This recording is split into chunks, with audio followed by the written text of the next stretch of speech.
একটি কথা আজকের এই অনুষ্ঠানে আমি পরিষ্কারভাবে আপনাদের সামনে তুলে ধরতে চাই।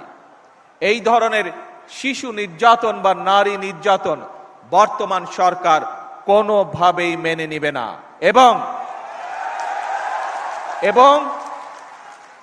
বর্তমান সরকার রামিসার এই হত্যাকারীর সর্বোচ্চ শাস্তি ইনশাআল্লাহ আগামী 1 মাসের মধ্যে নিশ্চিত করবে এবং সেই সর্বোচ্চ শাস্তি হচ্ছে মৃত্যুদণ্ড,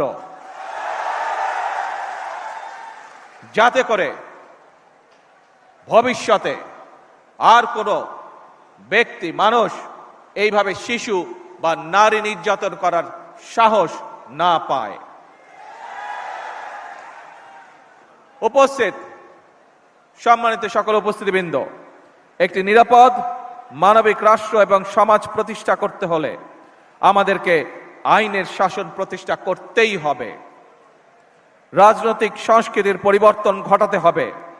একই সঙ্গে আমাদের জাতীয় জীবনে পুনরায় বাংলাদেশের আবহমানকালের ধর্মীয়, সামাজিক, সাংস্কৃতিক মূল্যবোধের পুনর্জীবন ঘটাতে হবে।